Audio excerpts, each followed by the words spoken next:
नमस्कार बंधुरा बृष्टिर रान्नाघरे आपनादेरके स्वागत।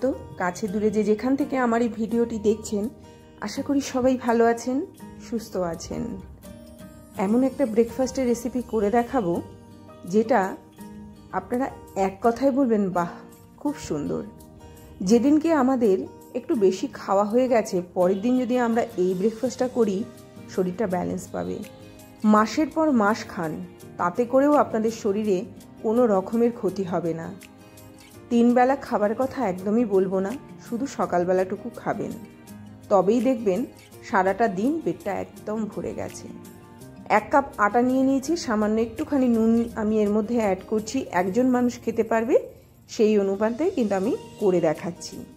এত অসাধারণ এই রেসিপিটা একবার তৈরি করে দেখুন না। 1/4 কাপ আমি এখানে টক দই ব্যবহার করলাম। যা যা জিনিস এখানে আমি ব্যবহার করব স্বাস্থ্যগুণে একদম ভরপুর, অতএব নির্দ্বিধায় আপনারা খান। ভালো করে আটাটাকে এরকমভাবে মেখে নিচ্ছি। মেখে নিয়ে এর একটা ডো আমি খুব সুন্দর তৈরি করে এটাকে একটুখানি আলাদা সরিয়ে রাখবো। এবার 3টে ডিম আমি এর মধ্যে নিয়ে নিলাম। 3টে ডিম এই কারণে নিচ্ছি কারণ আমি যে রেসিপিটা করব মোটামুটি অনেকটা পরিমাণে তৈরি হবে। তো ডিমের এই কোয়ান্টিটিটা আপনারা যদি মনে করেন কমও করে দিতে পারেন। এর মধ্যে একটুখানি পেঁয়াজ পাতা আমি অ্যাড করেছি, একটুখানি পেঁয়াজ আমি এর মধ্যে দিয়ে দিয়েছি, একটুখানি কাঁচা লঙ্কা দিয়ে দিয়েছি। এবার পেঁয়াজ পাতা নর্মালি পেঁয়াজ কলিও আপনারা ব্যবহার করতে পারেন, পেঁয়াজ পাতাও আপনারা ব্যবহার করতে পারেন, দুটোই আমি ব্যবহার করেছি। এবার আমি বলে রাখছি, যদি সারা বছর ধরে, যদিও এখন সবই পুরো বছর ধরেই পাওয়া যায়, তবুও যদি না পাওয়া যায় তাহলে আপনারা এই ক্ষেত্রে নর্মালি বাড়িতে কিছু পেঁয়াজ যদি মাটির মধ্যে নর্মালি আমরা লাগাই তাহলেই কিন্তু পেঁয়াজ পাতা এবং পেঁয়াজ কলি দুটোই আমরা সারা বছর ধরে পেতে পারি। এবং এর মধ্যে একটুখানি গোলমরিচ দিয়েছি, নুন দিয়ে এটাকে ভালো করে ফেটিয়ে নিলাম।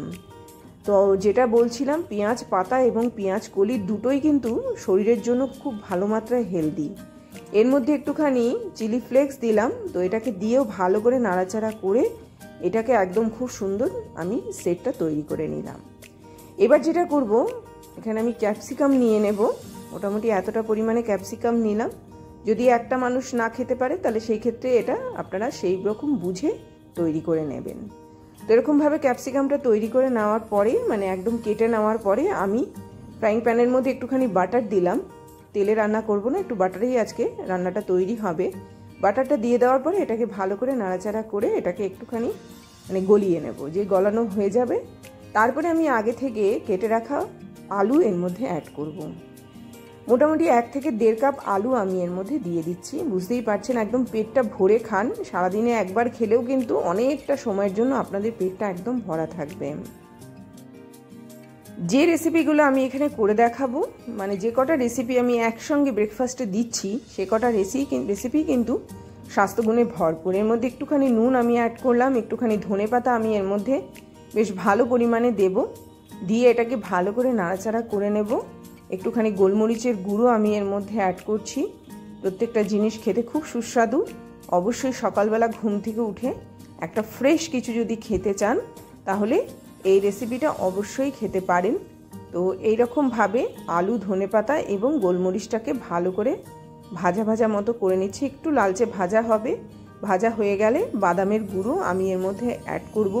সারাদিনের শরীরকে এনার্জি দেওয়া, সতেজ রাখা সব কিছুর হিসাবেই কিন্তু বাদামটা এই ক্ষেত্রে একদম প্রয়োজন। তাই জন্য ঘুম থেকে উঠে যদি এই রেসিপিগুলো আমরা খেতে পারি, এগুলো স্বাস্থ্যগুণে কিন্তু একদম ভরপুর। এটা আমার তৈরি একদম হয়ে গেল।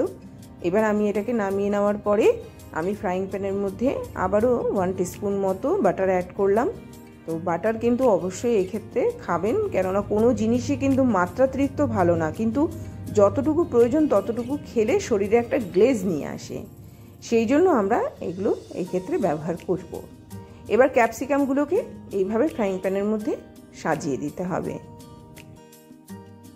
এইভাবে দিয়ে দেওয়ার পরে ডিমের যে ব্যাটারটা আমি তৈরি করেছি সেই ব্যাটারটা এখানে অ্যাড করব। তার আগে একটু নুন ছড়িয়ে দিলাম যাতে ক্যাপসিকামগুলোর মধ্যে একটুখানি নুনের ব্যাপারটা থাকে। এবারে আমি একটা হাতার দ্বারা এর মধ্যে একটুখানি করে ডিমের এই ব্যাটারটা অ্যাড করে দিচ্ছি। তো বুঝতে পারছেন একটা হেলদি খাবার আমি তৈরি করছি এবং হালকা খাবার। তো সবথেকে বড় কথা হচ্ছে আপনারা নির্দ্বিধায় একজন মানুষ পেটটা ভরে খেতে পারবেন। আর যদি একজনের বেশি খেতে চান তাহলে সেই ক্ষেত্রেও কিন্তু আপনারা নির্দ্বিধায় এটা খেয়ে নিতে পারবেন। এরকমভাবে ডিমটা দিয়ে দেওয়ার পরে আমি এটাকে ঢেকে রাখলাম। একদম আমার এটা তৈরি হয়ে গেল। তো এইবারে এটাকে জাস্ট আমি অপর সাইডটাকেও ভালো করে কুক করে নেব। সেই জন্য এইটাকে জাস্ট এরকমভাবে নিয়ে অপর সাইডটাকে উল্টে দিলেই কিন্তু এটা একদম রেডি হয়ে যাবে। একটা প্লেটে ঢেলে তারপরে আমি জিনিসটাকে উল্টে দিচ্ছি যাতে করে এটা কোনো রকমভাবে ভেঙে না যায়। তো এটাও আমার একদম রেডি হয়ে গেল। ছেলে হোক বা মেয়ে সকালবেলা ঘুম থেকে উঠেই এই ব্রেকফাস্টটা অবশ্যই। তো এরকমভাবে অন্যদিকে আমার এটা মানে যতক্ষণে সেদ্ধ হচ্ছে ততক্ষণে আমি রুটিগুলো তৈরি করে নিচ্ছি। মোটামুটি আপনারা এখানে 3 থেকে 4খানা রুটি তৈরি করে নিতে পারেন। তো আমার এখানে মোটামুটি আমি একটু ছোট সাইজের তৈরি করেছি। তো এখানে আমার মোটামুটি 6টা মতো রুটি তৈরি হয়েছে। তো আমি মোটামুটি একজন মানুষের পরিমাণেই দেখাবো যে কীরকম একটা মানুষ কটা রুটি খেলে এবং কতটা পরিমাণে ভাজি বা সবজি খেলে পরে একটা ব্রেকফাস্ট সম্পূর্ণ হয়। তো রুটিগুলো এরকমভাবে আমি জাস্ট তৈরি করে নিচ্ছি। যদি মনে হয় এখানে কতগুলো একটুখানি কালো জিরেও ছড়িয়ে দিতে পারেন। কালো জিরে কি করে, শরীরে অ্যান্টিঅক্সিডেন্টে খুব ভালো কাজ করে, বা জোয়ান বা একটুখানি হিং যখনই এরকম রুটি তৈরি করবেন তাতে করে স্বাদটাও ভালো হয়। আর তাছাড়া এগুলো না শরীরে খুব বর্জ্য পদার্থগুলোকে বার করতে খুব সাহায্য করে। তো রুটিগুলো আমার এরকমভাবে তৈরি হয়ে গেল। এবার আমি রুটিগুলোকে জাস্ট সেঁকে নেব এবং তৈরি করে নেব।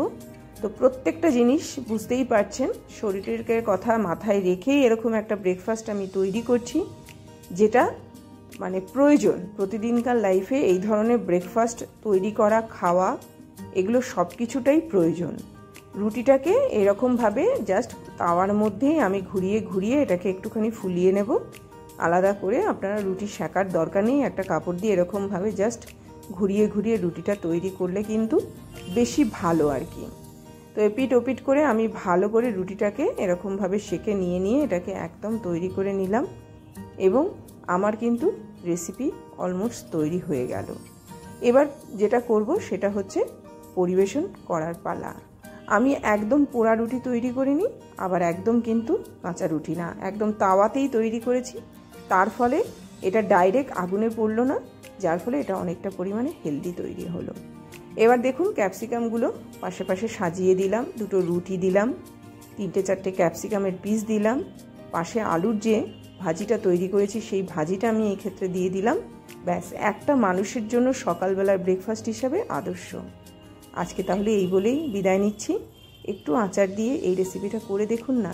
যদি ভালো লেগে থাকে অবশ্যই চ্যানেলটিকে সাবস্ক্রাইব করবেন, ভিডিওগুলোকে বহু বহু বহু শেয়ার করবেন যাতে সবাই উপকৃত হয়। আসলাম তাহলে।